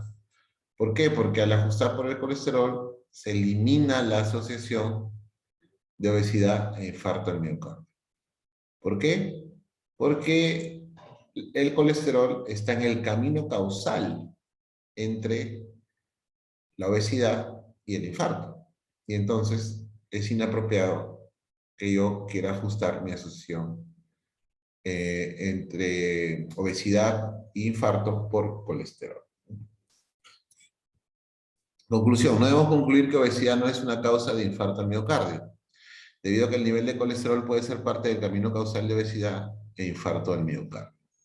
Porque acá hay una trampa en realidad también, porque si tú quieres ver, y porque en realidad en epidemiología todo, la mejor respuesta es depende, ¿no? No sé si acá hay gente que ha ido a la estancia de verano de UCIL, ¿no? Siempre decimos, la mejor respuesta es depende, ¿no? Depende.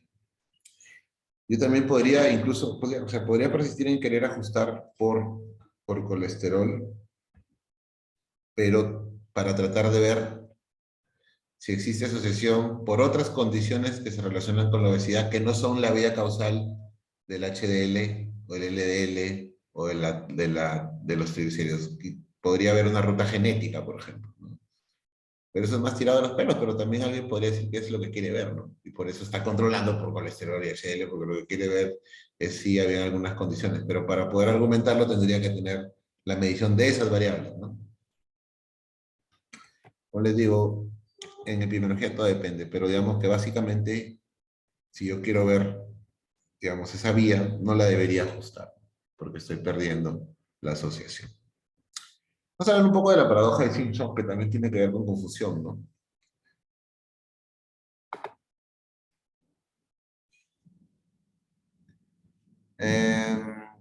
Ya, literatura.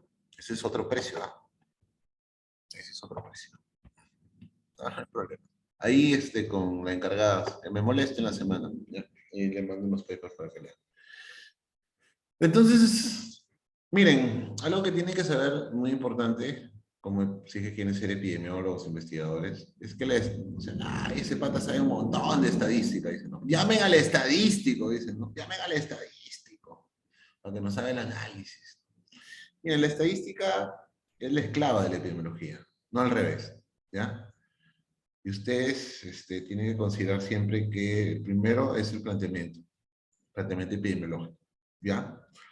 Entonces, la paradoja de Simpson es una falacia estadística en la que cuando uno relaciona dos variables, o sea, está haciendo un análisis crudo, bivariado, este resultado es invertido cuando los datos se desagregan, o sea, cuando se estratifica en función de las variables confusoras subyacentes, ¿ya?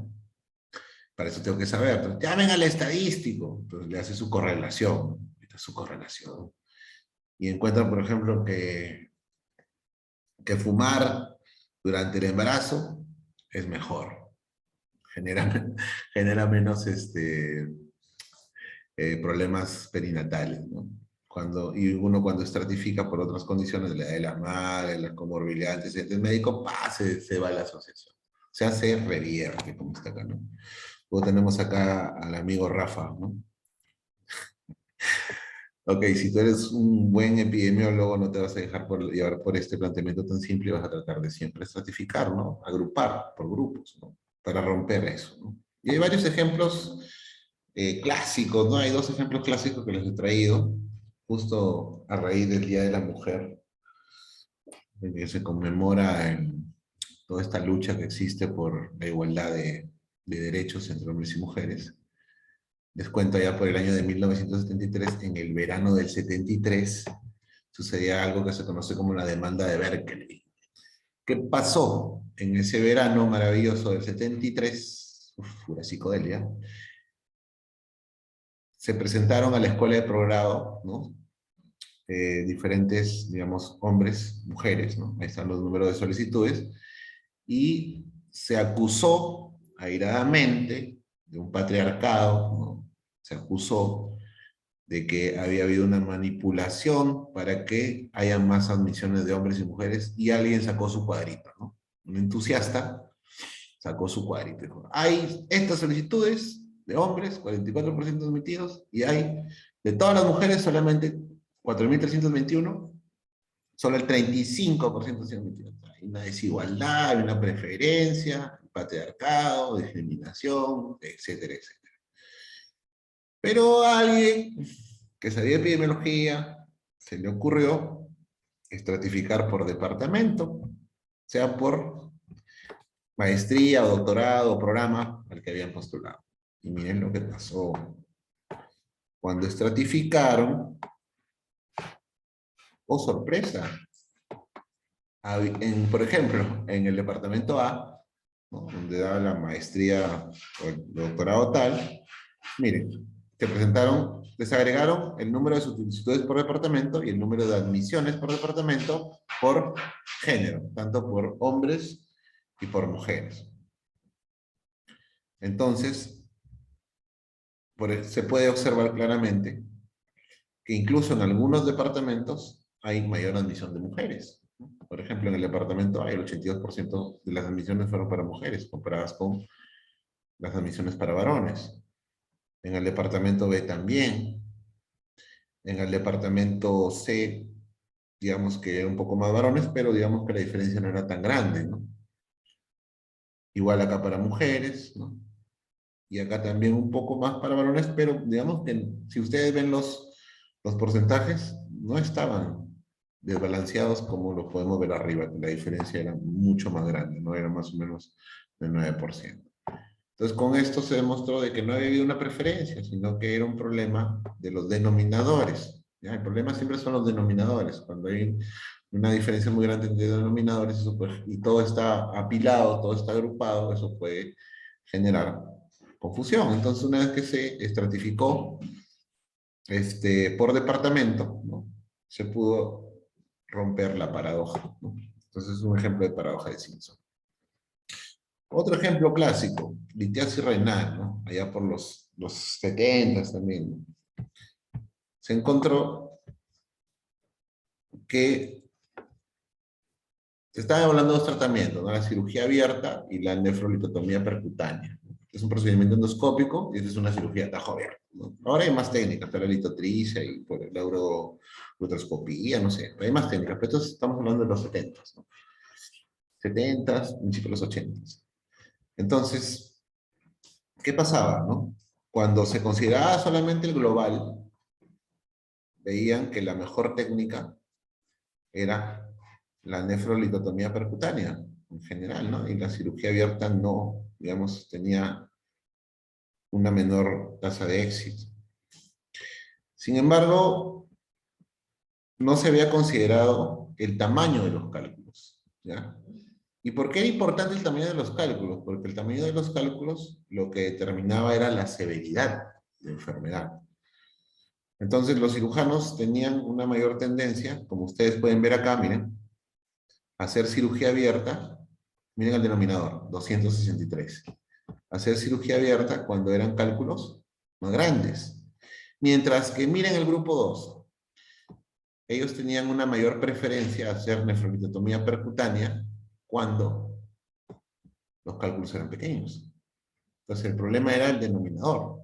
¿Ya? El problema era el denominador. Que en este grupo estaba liderado para cálculos grandes y en este otro grupo estaba liderado para los cálculos más pequeños. Entonces cuando hacían el global, se veía pues que el mejor tratamiento era la nefrolitotomía. Sin embargo, ya cuando se estratificó por el tamaño del cálculo, que es un proxy y severidad de enfermedad, se puede ver que, por ejemplo, más o menos, ¿no? De hecho, ahí le favorece a la cirugía abierta para cálculos pequeños, pero digamos que el porcentaje no está tan lejos del de nefrolitotomía, ¿no? Y bueno, ahí habría que haber intervalos de confianza, ya es un análisis más fino todavía, ¿no? Pero digamos que en números absolutos, ¿no? Al final, tanto para abiertos como para cálculos pequeños como para cálculo grande, la cirugía abierta en teoría era mejor, ¿no? En teoría, pero hay que, bueno, que hay que ver efectos adversos y otras cosas, ¿no? Pero el punto es que se está dando un resultado contrario, ¿no? Y eso es porque no se había considerado el tamaño del cálculo, ¿no? Entonces, la severidad de la enfermedad está relacionada con el tamaño del cálculo y condiciona la elección de tratamiento quirúrgico, ¿no? Después es importante, ¿no? Que ustedes siempre piensen, ¿no? Piensen lo que están evaluando y al final establezcan las variables de confusión para que puedan hacer las diferentes técnicas que existen para ese análisis, ¿no? DAX. Los diagramas acíclicos dirigidos es una manera que se creó para poder establecer justo estas relaciones, ¿no? De causa-efecto, confusión, de una manera más fácil y sencilla, ¿no? Porque recuerden que no hay una prueba estadística que me permita establecer estas relaciones. Se basa en el entendimiento, ¿no? Los investigadores respecto a los fenómenos que están evaluando, ¿no? Entonces, lo que se suele partir es con un diagrama, ¿no? Sencillo, ¿no? Se pone la variable independiente, dependiendo de lo que hacemos con los alumnos de pregrado en UPC, no les pedimos que hagan su DAG, ¿no? Obviamente si están haciendo ese tipo de estudios, ¿no? Porque ahora hasta análisis espacial me sacan los chicos, análisis de disparidades, bueno, tener esas revisiones sistemáticas. La verdad que es muy enriquecedora la cátedra de UPC por la cantidad de profesores que hay con diferentes enfoques, ¿no? Entonces, y se comienza a colocar básicamente las variables de confusión, ¿no? Por ejemplo, el tabaco, ¿no? Está asociado al consumo y está también, digamos, relacionado con infarto. Y fíjense que se llama cíclico porque las flechas no, digamos, las cabezas de flecha no siguen un ciclo, por eso se llama acíclico. Entonces acá la cabeza de flecha va para acá, luego para acá, pero acá no está la flechita para abajo, sino está acá arriba, ¿no? Eso está diciéndonos que esto es un confusor. Si la flechita fuera acíclica, se diría que esto es un mediador. Y entonces, si yo no controlo, esto se genera lo que se conoce como camino de puerta trasera, ¿no? Queda abierto un mecanismo que no es causal, acá, y yo al controlar por este factor, lo que estoy haciendo es cerrar ese camino alternativo, cerrar la puerta trasera, camino de puerta trasera, o backdoor pathway en inglés, ¿no? Entonces, justamente cuando yo ajusto por un mediador, lo que ocurre es eso, ¿no? Lo que hago es abrir la puerta trasera. Entonces, ese es el error, ¿cierto? Entonces, si yo ajusto por un confusor, lo que estoy haciendo es cerrar ese camino de puerta trasera, ¿no? Por ejemplo, ¿no? El efecto global de la obesidad, efecto global de la obesidad, ¿no? En la enfermedad coronaria. Entonces, ¿cuál es el eslabón intermedio entre la exposición y el desenlace? Los lípidos, la hipertensión, la diabetes. No deberías ajustar por eso. Pregunta, mira, es lo que les decía ahora. El efecto de la obesidad por otros mecanismos diferentes a los mediados por estos factores. Si quieres justamente ver eso, sí podrías ajustar, ¿no? Podrías ajustar por estos caminos y ver si se da la asociación o no. Ya. A veces no conozco no conozco en realidad qué pasa, porque hay literatura incompleta. Recuerden que tiene que ver con la literatura. Tiene que ver con literatura. ¿Ya? Tendría que ver con literatura para establecer ciertas relaciones, y a veces no hay literatura. Yo puedo decir que, por ejemplo, ¿no? Algo que me interesa de repente a los chicos, ¿no? Si el consumo exagerado de cerveza podría producir cáncer de colon. Y como variable confusora podría ser el consumo de pizza, ¿no? Algún marcador que me habla del consumo de pizza. En algunas sociedades, obviamente, no necesariamente la nuestra, el consumo de pizza está fuertemente asociado al consumo de cerveza. Entonces, ahí ya cumple la primera definición.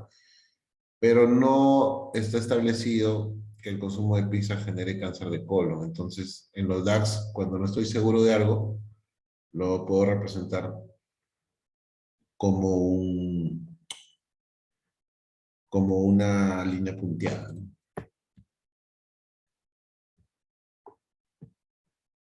Entonces, cada variable de confusión puede ser un camino de puerta trasera, por eso la idea es poder cerrarlos todos.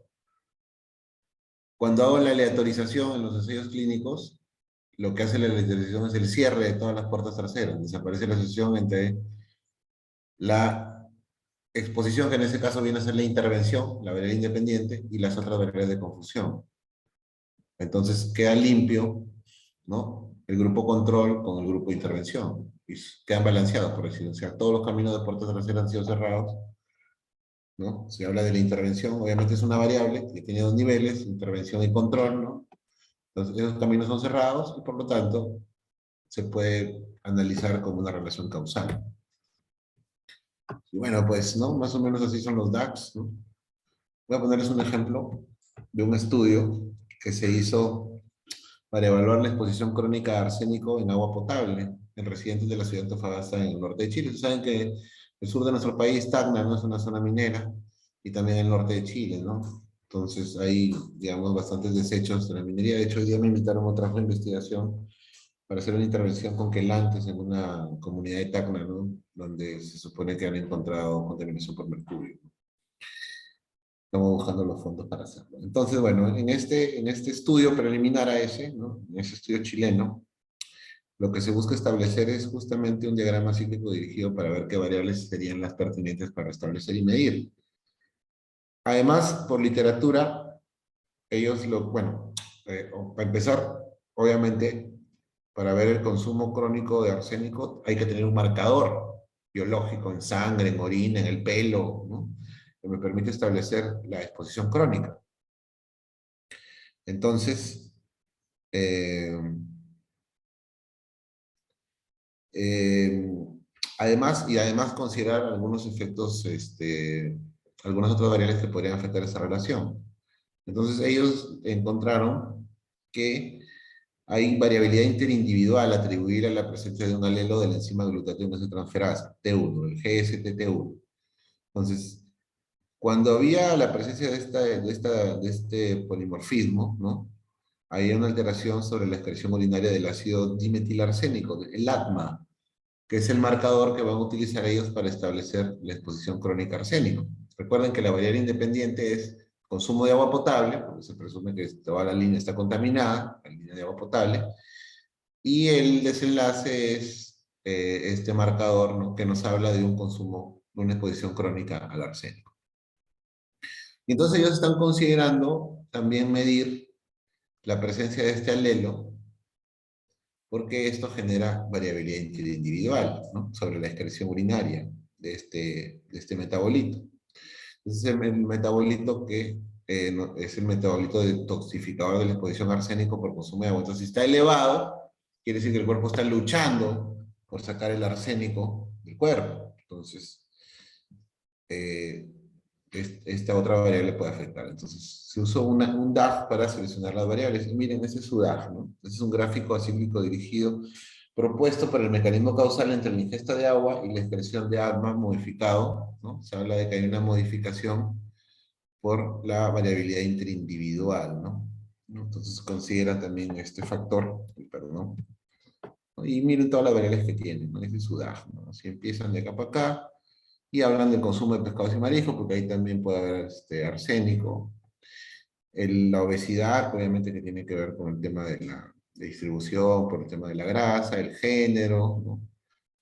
Que tiene que ver con la ingesta de agua también, obviamente, y tiene que ver con los hábitos, y tiene que ver con el alma. Miren, y miren, no solamente los llevan hacia la variable principal, sino también exploran las relaciones que puede existir con las otras variables, ¿no? El sexo con el consumo de alcohol, por ejemplo, y además con el hábito de fumar, porque no es lo mismo, ¿no?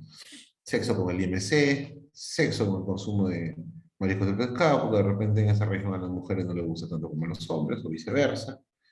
El consumo de alcohol, cómo lo relacionan con la excreción del asma, ¿no? Con el hábito de fumar también, ¿no? Y a través de él llegan a el asma.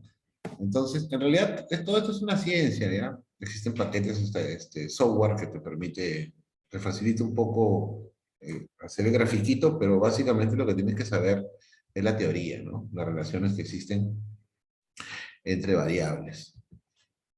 Ya, muy bien. Nos quedan, ya, estamos en tiempo, ya planificado 2 horas. Vamos a hablar un poco de operacionalización de variables, que creo que ya es lo último. Creo que acá ya vamos a terminar.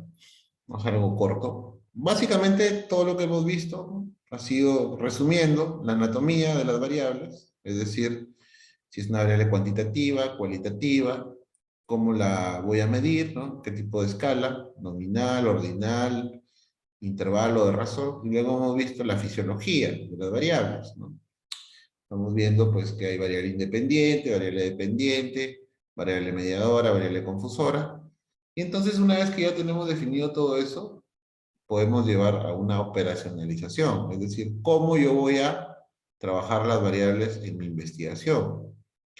Entonces, esta variable que la tengo en un nivel abstracto, después de que he hecho ahí todo mi ejercicio mental, ahora, ¿cómo la voy a llevar a un plano concreto? ¿Con qué instrumentos la voy a medir y cómo la voy a definir? Como numérica, como categórica, y qué función va a tener dentro de mi investigación. ¿Va a ser una variable independiente? ¿Va a ser mi variable dependiente? ¿Va a ser mi variable confusora? Entonces, operacionalizar es hacerla medible, es llevarla de una definición conceptual a una, o teórica a una definición real, ¿no? A una definición práctica, por así decirlo. Entonces, lo que tienen que saber es que una misma variable puede tener múltiples definiciones. Y el ejemplo clásico es la diabetes, por ejemplo. Yo puedo tener varias definiciones de operacionalización. La variable se llama diabetes. Ya.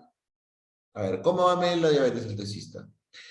Primero puede ser por autorreporte, ¿no? Le puede preguntar a los participantes, ¿no? ¿Usted en el último año, algún médico le ha dicho que tiene diabetes o sufre del azúcar alta? Ya, pues eso es por autorreporte. Lo otro que puedo hacer, dependiendo de dónde, qué tipo de investigación esté haciendo, puedo recurrir a la historia clínica también, por ejemplo, ¿no? Entonces, yo voy a medir diabetes utilizando historias clínicas.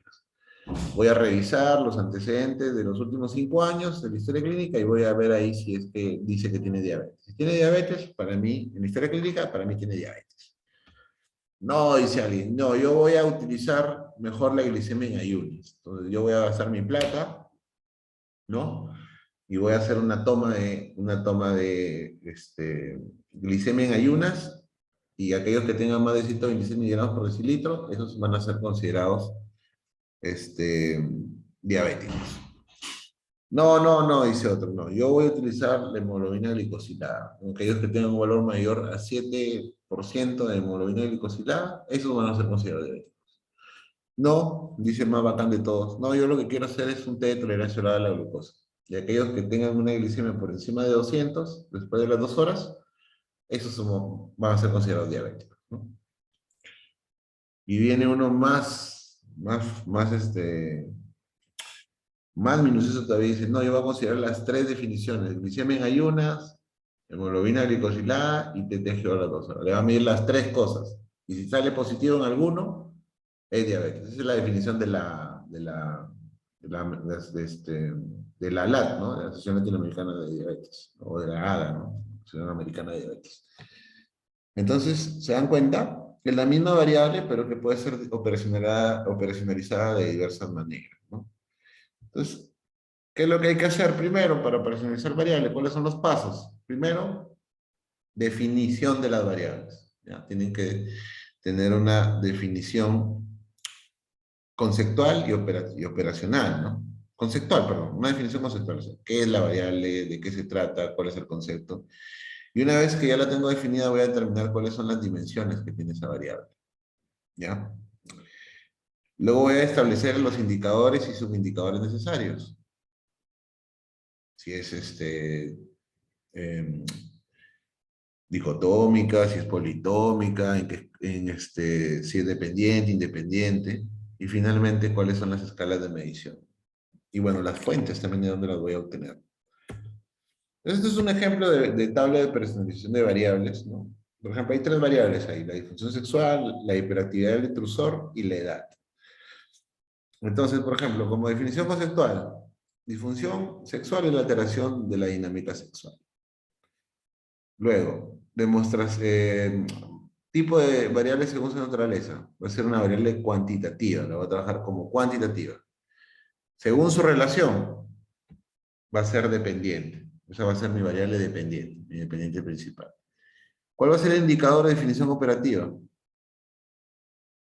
El puntaje obtenido con un cuestionario, ¿no? El IFSF, que es un cuestionario que mide disfunción sexual en mujeres. La escala de medición es una escala de intervalos, ¿no? Porque estamos utilizando un instrumento psicométrico, ¿no? Y como es numérica, yo sé que el cuestionario va de 0 a 100 puntos. 0, no hay disfunción sexual, y 100 es el máximo puntaje de disfunción sexual. Hiperactividad del detrusor. Demostración de contracciones involuntarias del detrusor de la vejiga, ¿no? Va a ser una variable de tipo cualitativa o categórica, ¿no? Según su naturaleza. Según su relación va a ser independiente, o sea, esa va a ser mi variable independiente, ¿ya? Entonces puedo intuir que estoy asociando la hiperactividad del intrusor con disfunción sexual, ¿no? Y ahí yo puedo hablar de que tengo una hipótesis, ¿no? Que aquellos que tienen hiperactividad del intrusor tienen una mayor probabilidad de tener disfunción sexual. ¿Cómo lo voy a medir? ¿Cuál va a ser el indicador de definición operativa? Los valores alterados en la prueba de hidrodinamia, ¿no? Y ahí hay que colocar el punto de corte. O la definición de hidrodinamia que me conlleva a decir que tengo hiperactividad del intrusor. Es una escala de medición nominal porque solamente lo voy a categorizar en dos niveles. Si tiene hiperactividad del intrusor, no tiene hiperactividad del intrusor. Y miren, de una vez le pongo un código. Al 0 le pongo no y al 1 le pongo sí, porque eso es lo que al final van a llenar en la base de datos. Entonces la operacionalización también les permite armar su libro de códigos para cuando hagan su base de datos. Finalmente la edad, ¿no? Tiempo de vida transcurrido. Es una variable cuantitativa. Miren, la va a trabajar cuantitativa desde el saque ya. Podría trabajarla cualitativa también. Podría trabajarla de acuerdo pues, a los puntos de corte de edad que da la Organización Mundial de la Salud también. Pero bueno, acá lo quiero trabajar como cuantitativa, ¿no? Bueno, acá tendría que definir si es interviniente, ¿no? También le puedo decir covariable también. Ojo a las otras variables, le dicen covariables también, es otro término. Y bueno, tendría que, digamos, ver si es una confusora o una mediadora. Probablemente una confusora. Generalmente la edad es un confusor clásico, ¿no? La edad siempre es un confusor. Y obviamente que también lo voy a extraer a través de los valores obtenidos del cuestionario IFSF también, ¿no? Que lo puedo obtener ahí porque, digamos que el cuestionario también me pregunta la edad. Está medida en una escala de razón, porque puede tener valores con, infinitos. Si es que depende y mucho también, ¿no? Porque, por ejemplo, si es perdón, puede ser, hablando si es discreta, porque unos pueden decir, no es, la edad no tiene decimales. Sí, pues no, puede ser discreta, pero la escala igual es escala de razón, ¿ya? ¿Ya? O sea, podría ser continua si, por ejemplo, yo agarrara y tuviera la fecha de nacimiento y lo resto del día que voy a medirle, que le hago el cuestionario, lo resto y obtengo ahí la edad de manera no discreta, sino continua. Pero igual la escala siempre sigue siendo de razón, ¿ya? Porque el 0 es un 0 real, 0 edad. Pero como tengo criterios de elegibilidad. Mi criterio de inclusión dice que solo puedo tener mujeres de 18 años hasta 85 años. Entonces, ese es mi rango de valores. Muy bien, estos ya son temas de la maestría. Se les dejo para que lean toda la catarsis mental. Bueno, listo. Sí, hemos estado un buen tiempo, 1 hora y media más o menos. Muy bien. ¿Tiene alguna duda, pregunta, consulta, algún aviso Sí, parroquial? Si sí, no, doctor, ya muy por buenas ahí. noches. ¿Sí? Yo tengo una consulta, doctor. En cuanto a los trabajos experimentales, ¿estas tienen una operacionalización de variables? No es la misma operacionalización la que haces, tanto para tu trabajo experimental como para tu trabajo este, observacional. Eso no cambia, va a ser lo mismo. Sino que, bueno, pues a una le llamarás intervención y a la otra, pues, no. Y la dividirás en grupo control, grupo intervención, pero básicamente es lo mismo. No va a cambiar ahí. Está bien, doctor, gracias. De nada, César. ¿Alguna pregunta Doctor, más? ¿Sí? sí, doctor.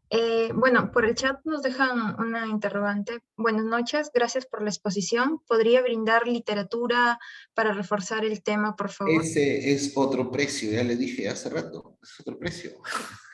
No, mentira. Sí, hay algunos artículos que pueden leer. Me haces acordar por el chat, por favor, y yo te mando por correo algunos artículos para que les pueda dar, para que puedan leer.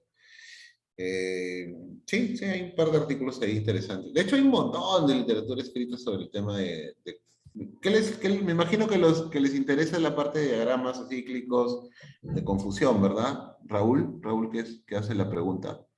¿Esa es la parte que te interesa? La parte de confusión, modificación de efecto, mediación, me imagino, ¿no? De DAGs, ¿no? Para buscar artículos y mandarles esos. Está Raúl que ha hecho la interrogante. Me imagino que es eso, ¿no? Ya, perfecto. Bueno, Sí, este no es doctor. un tema difícil en realidad, ¿no? Es un tema más o menos sencillo. La idea es, como les digo nuevamente, que primero establezcan la anatomía de sus variables, luego la fisiología y finalmente operacionalizan. Esos son los pasos, ¿no? Ya, ya. Es que en realidad, a ver, no hay un artículo que te diga cómo operacionalizar variables, ¿no? Parte de conocer cómo vas a trabajar tú las variables, cómo las vas a medir, luego cómo las vas a usar y finalmente con eso te vas al cuadro. Ahora, modelos de personalización hay un montón. ¿Ah? Esa tabla que yo les he presentado es un tipo de modelo que utilizamos en la universidad. Hay unos más sencillos, hay unos más complejos todavía. He visto un amigo que está haciendo su doctorado, me dio miedo su tabla de personalización, tiene muchas más cosas, ¿no? Pero digamos que sí, eso sería, digamos, con eso se pueden manejar tranquilamente y pueden operacionalizar cualquier variable. En realidad no es un proceso difícil, lo que es un proceso engorroso. Sí, engorroso es, difícil no es. Muy bien. ¿Alguna duda más? Si no, ya damos por finalizado. Doctor, Ok. buenas noches. A ver, Billy. Doctor, tengo una pregunta. Es básicamente, ¿cómo puedo convertir un indicador que está hecho con una escala tipo Likert o politómica en una escala dicotómica? Ah, Solamente me ya, gustaría convertirlo. sí, ya, sí. Mira, a ver, depende, ¿no? Depende. En realidad es un poco complicado eso, porque generalmente las preguntas en cuestionarios con tipo Likert deberían, a ver, bueno, la escala de Likert es una escala que tiene niveles, es una escala ordinaria, ¿no? Em, de acuerdo, o completamente de acuerdo, o neutral, ¿no? O en desacuerdo, o completamente en desacuerdo, por ejemplo, ¿no? Entonces, generalmente este tipo de preguntas pertenecen a constructos en donde cada pregunta se suma, cada respuesta a la escala de Likert se suma, ¿ya? Y esa sumatoria me genera un puntaje y ese puntaje me genera un indicador, ¿ya? Lo que pasa es que hay algunos instrumentos psicométricos donde los desarrolladores no te dan el baremo. El baremo de clasificación son los puntos de corte, ¿no? Por ejemplo, con un punto de corte de 4, síntomas depresivos. Con un punto de corte de 9, depresión leve. Con un punto de corte de 15, depresión moderada. Con un punto de corte de 20, depresión severa, por ejemplo, ¿no? Entonces, si tienes esos puntos de corte, bacán. Ahora, si estás analizando una sola pregunta que la has recogido de un cuestionario y que está en una escala de Likert, va a ser complicado que la dicotomices. Por experiencia te digo, generalmente no suelen, las revistas, los jueces de la revista, los revisores, no te suelen aceptar ese tipo de dicotomizaciones, ¿no? Porque son 5 niveles, ¿no? Entonces, tú tendrías que buscar de repente, ¿no? Depende, pues depende de la pregunta, ¿no? Depende de la pregunta, podrías, no sé, pues categorizar el 1 y el 2 como 0 y el 3, 4, 5 como 1, ¿no? Pero tendría que tener cierto sentido. Pero el problema de la escala si es una sola pregunta y es una escala de Likert, que la quiera llevar a un constructo dicotómico, me imagino que va a ser la variable dependiente, va a ser complicado, ¿no? Porque en realidad la escala de Likert está diseñada para estar dentro de instrumentos psicométricos que me permiten luego fumar todas las preguntas, generar un puntaje y a partir del puntaje sí dividirlo y categorizarlo. Por ejemplo, ¿no? Para no matarte la pregunta, te pongo un ejemplo, ¿no? Por ejemplo, hay algunos instrumentos que te arrojan ansiedad leve, moderada, severa, por ejemplo, ¿no? Y por ejemplo, con un punto de corte de 5, tienes ansiedad leve. O sea que el que está de 0 hasta 4, ese no tiene nada. Entonces, cuando tiene 4 niveles, entonces, sin síntomas, leve, moderado, severo, ahí sí es más fácil. Porque tú dices, el que no tiene nada, ese no tiene ansiedad, no tiene síntomas, y a partir de 5 para arriba, esos sí tienen síntomas de ansiedad. Ya, pero ese no es un Likert. Ese es ya el puntaje final de la escala y que tiene, digamos, más de 2 niveles. Ahí sí lo puedes hacer. Y es lo que hacemos en realidad, por ejemplo, con el PHQ-9, ¿no? Que es un instrumento para medir síntomas depresivos. Usamos el punto de corte de 4, de donde empiezan los síntomas depresivos. Entonces, a todos los que tienen por encima de 4 le decimos síntomas depresivos. Y todos los que tienen por debajo de 4, sin síntomas depresivos. Ahí sí puedes generar una dicotomización. Pero en una escala de Likert, generalmente no se puede. Generalmente tendrías que, no sé, pues, tirar un poco de los cabellos. Eso. No lo suelo hacer, ¿eh? No lo suelo hacer, pero más o menos espero que te haya un poco contestado tu pregunta. Sí, doctor, muchas gracias.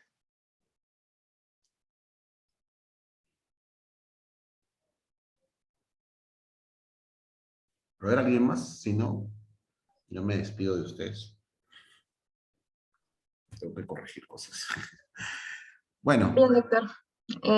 Disculpe agradecerle en primer lugar por la excelente ponencia y permítame compartirle un